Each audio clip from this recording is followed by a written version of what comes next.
When the UFC officially announced that Edson Barboza and Justin Gaethje were going to fight March 30th here in Philadelphia, the MMA community unanimously agreed that this would be one of the best fights of the year. And guess what? They were right. It didn't last very long, but it was amazing while it lasted. Let's talk about it. I'm Ariel. That's Dominic. That's Brett. Guys, Justin Gaethje just knocked out Edson Barboza in less than a round. Are you surprised he did it that quickly? That quickly, yes. However, the way he did it is why it executed like that. Okay. Right in the beginning, the way Gaethje came out and kicked him in his leg, that is setting a precedence. That is, respect me. I don't care how hard you kick my leg. I'm going to kick you better than you kick me. And by doing that, you saw Edson go, okay, I'm going to kick you back. He ate 2 kicks before he even fired one back at Gaethje. And that, if you're a seasoned kickboxer chopping people's legs off and you get kicked first, I don't care. That's like getting the first takedown in a wrestling match. It's a big feat. And he got in the head right off the bat, earned the respect of Barboza. Then Barboza started kicking him. Then they went for jab, and then the pressure started. But Gaethje also just stayed outside of range, and he fought smart at the right time to time the finish. I mean, it was a beautiful fight, and it was precision the way that Gaethje got the finish and executed it. On Friday, Brett and I spoke about the evolution of Justin Gaethje's game, and we wondered if we'd see a little more of a relaxed, patient Justin Gaethje. Did you see that out of him tonight? Yeah, well, I mean, not to kick it right back to our analyst here, but that was going to be the question I was going to ask as well, because Justin was still very entertaining tonight. He was still giving the fans what they wanted. He took some shots tonight, and we've been saying this about him for a long time, is that everybody loves to watch that. Is it enough to get past the elite guys? Now he's got 2 first-round knockouts in his last 2 fights. Is he doing something differently, or is it just his style? It's still the same. It just happened to produce 2 first-round knockouts recently. He's doing things a little differently because he's taken the right times to pause. Before, it was pedal to the metal, and there was no step back. Now you're seeing him hurt guys, take a step, survey the scene, and then go for the finish. That is different from him. On top of that, the reason why you see him striking, going for strike with these guys, he's scared to get tired wrestling. And this is a genius and a real mindset that he has. If I wrestle, then I won't have my arms or my legs to knock you out. Therefore, not only can I not defend myself after I out-wrestle myself because I get tired, but I also can't injure or hurt you. And there are no pins in a fight. So in a wrestling match, I can wear you out until I pin you. In a fight, I have to wear you out until I finish you. He's scared that if he gets tired wrestling too hard, he won't have what it takes to finish you with the strikes. And he's actually intelligent with that mindset. Could Edson Barboza have done anything differently? Getting poked in the eye, I think he did. You the did, way really? He did, yeah. Okay. He got poked in the eye in the middle of that combination. I think that threw him off. I think the leg kicks directly off the bat with the range at where it was at threw him off a little bit. Nobody comes at Barboza and does that first. Right. Nobody. Everybody kind of is weary of him. Gaethje doesn't have that in him. So that set a precedence. Like I said, you get the respect off the bat, and that's what Gaethje did very well. Not that Barboza did anything wrong. Yeah, I think it's really interesting what you're saying about him taking that pause, because maybe he could get away with that against the World Series of Fighting roster. Remember when we were always saying that, hey, he's the champ, he's undefeated, but how would he do against the top guys? And then he came into the UFC and he lost to Eddie Alvarez, he lost to Dustin Poirier, but maybe he's learned quickly. Maybe he's a quicker learner than anybody who's really given Justin Gaethje credit for, because we just say, oh, he's a brawler, oh, he's a guy who just goes in there and just outwills their opponents. But to hear what Dom is saying, it sounds like he did learn from those things, that when he cracks a guy, these are the top guys, you can't just go completely nuts over it. You do take that pause and then you finish it. These last 2 fights have been incredibly impressive for Justin Gaethje. Okay, so I think everyone wants to know now who's next for him, because we spoke on Friday. We don't really know what the stakes are in this fight. We just know there are high stakes because they're both 2 of the very best lightweights. Now that we actually saw what happened, who do you want to see him fight next? I think it's so obvious. I think it's Anthony Pettis. I mean, Anthony Pettis just got an amazing knockout last week. Now Justin Gaethje does it this week. The UFC has been interested in that fight in the past. I think you put those 2 names together and you have exactly what you have with the Edson Barboza Gaethje matchup, is that the whole MMA community jumps out of their seat and says, yes, we all want to see it. And like you were saying, Ariel, we don't always agree on everything. We can agree that we want to see Justin Gaethje fight Anthony Pettis. I think it's obvious. On the spot right now, who do you favor in that fight? Well, I mean, what if I'm calling it? That's true. I can't do that, Ariel. That's a very easy way to get out of a prediction. Try, bro. Well done, Dominic. This is a pro here. That's a vet. You are. It was a nice Could throw, you but it tell was a us better what you're parry. looking like? Do you like that fight? Would you look forward to that fight? As the MMA nerd here, yes. Probably more than both of you guys. Why do you say that? I'm just a big nerd when it comes to Okay, this fair thing. enough. That We could all be matchup nerds. excites me, You though. two are nerds. Okay, we'll do it together. But the point I'm trying to make is that matchup alone. You just say Gaethje versus Anthony Pettis, and my brain starts trying to break down the movements and what goes where. And what I see is the pressure of Gaethje will be an issue for Pettis, I don't care. It just will be an issue. He is going to have to come up with an answer to that. Okay, let's talk about the co-main event here because I was fascinated by this finish. Jack Hermansson submitted David Branch in just a matter of seconds, less than a minute, with an arm-in guillotine choke. And this is not something that we often see. I mean, guillotine chokes are fairly common these days as far as, UFC cards are concerned. But the arm-in, and you're the expert here, so I would love for you to explain why it is so much harder to pull off that choke. You have to be very strong and powerful to do that, right? You do, but the biggest reason why that happened is it was the very first minute of the fight. So he was dry. You're dry, you're at full strength, and that is when that position is the most effective. Like, you're not going to slip. Usually when the head and the arm are in there together, that allows the head to like create space or the arm to create space because you got two things in that lock. Well, when you're dry, nothing's slipping, nothing's moving, and he's 10 times stronger when you're in that first minute of the fight. Your adrenaline's pumping. I mean, that is the one time you don't want to be in a choke, similar to Robbie Lawler versus Ben Askren. It was so early in the fight, he was just dry enough that you weren't quite sure how tight that really was. So if that happens in the third round, easier to get out if you're David Branch. I would say absolutely, because you also don't have as good a squeeze to hold it as long. Right. So there's a mixture of different things. You're breathing hard. You're already tired when you go for the squeeze, and you got to breathe through those types of submissions. You can't just squeeze them and hold your breath. There's techniques to it.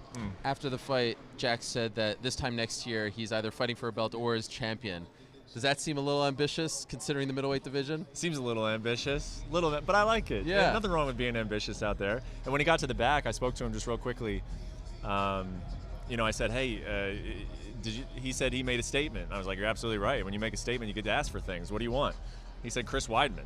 Wow. I don't know if he'll get Chris Weidman, but I like the call out. And I asked him why. What interests you about Chris Weidman? He just said the rank.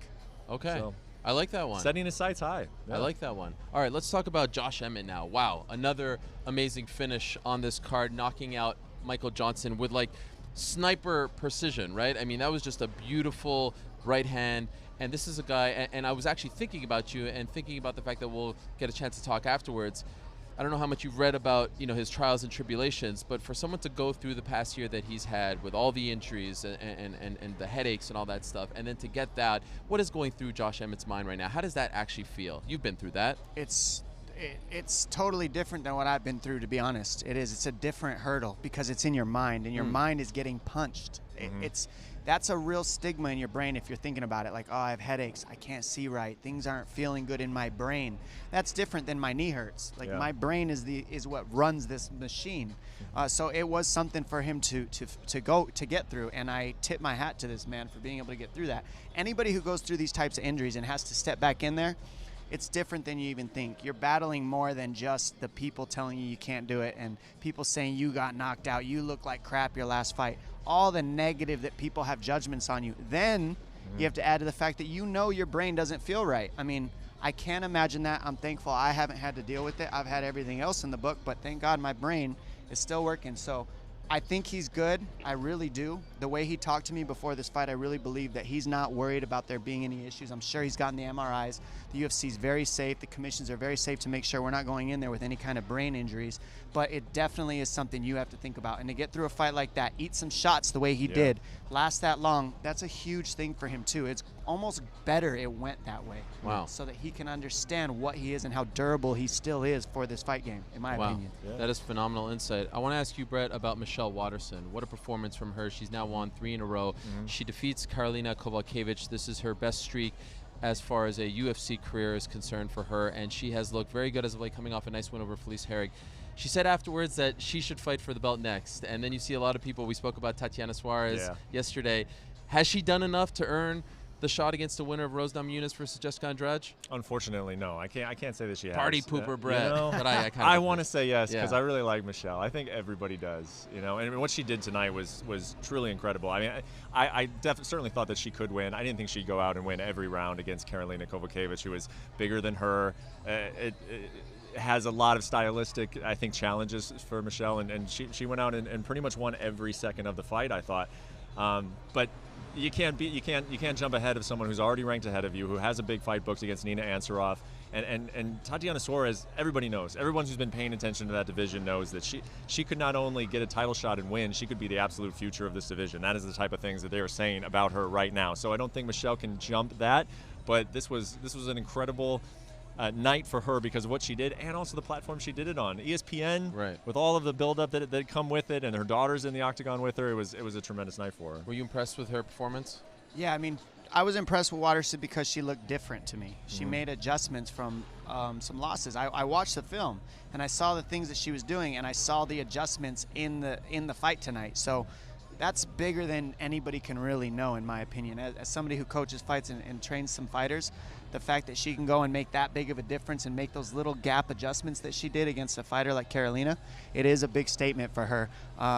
And to be fair, if you sell well enough, you can skip the line, Sure. whether it's logistics or not. We've seen it happen a million times.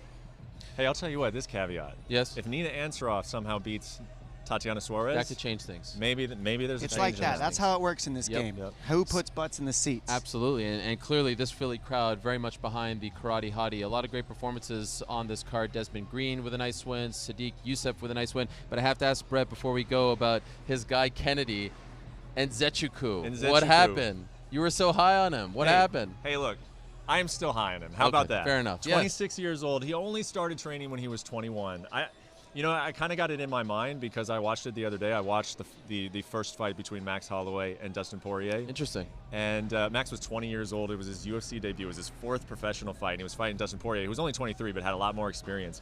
And Max was a white belt in jiu-jitsu in that fight. A white belt going in and fighting in the UFC. He got caught with a triangle. Joe Rogan was even kind of pointing out the mistakes that he was making while the fight was going on. That to me, maybe because it was just on my mind, but it reminded me of this Nzetchuko fight, is that I saw someone with a lot of potential, but just it has a lot of development to go. Yep. Well, that is a great segue, because up next for the UFC is UFC 236 in Atlanta, and the headliner, I don't know if you did that on purpose, but it was well done on your part. I'd like to set up your segues sometimes. I appreciate that. Max Holloway versus Dustin Poirier, interim lightweight title fight. Are you calling that one? Possibilities are endless. Okay, so I can't ask for a prediction. I honestly don't ask for a prediction because I can't, because I might be calling it. Okay. But I don't know if I am. I'd have to pull out my calendar. Yeah, we don't want you to do that right now. But the fact that you guys know all this stuff, I take it back. You are bigger dorks than me. Okay, yes, thank you. We appreciate that. I actually take that as a compliment. Yeah, it is a compliment. Poirier, Holloway, Gaslam, Adesanya, which title fight are you looking forward to more? That's a tough one. That's a real tough one. But I think it is Max and Dustin. But specifically because if Max wins that fight, it potentially sets up Khabib, and then the world is the world is endless. You guys know like all these dorks. I just know the skeleton and how they move. Yes. That's what I know. You guys know like matchups that are coming. This is next. what we do in our mother's Yeah. I have to basements read when a we're- lot of paperwork to know all that. You guys are very smart. Yes. Did you want to finish your point before Dom interrupted, or? Just that if Max Holloway wins, then he's a two-weight champion, right? Sets up a fight with Khabib. The options are endless at that point. You got a possible rematch with the retired Conor McGregor.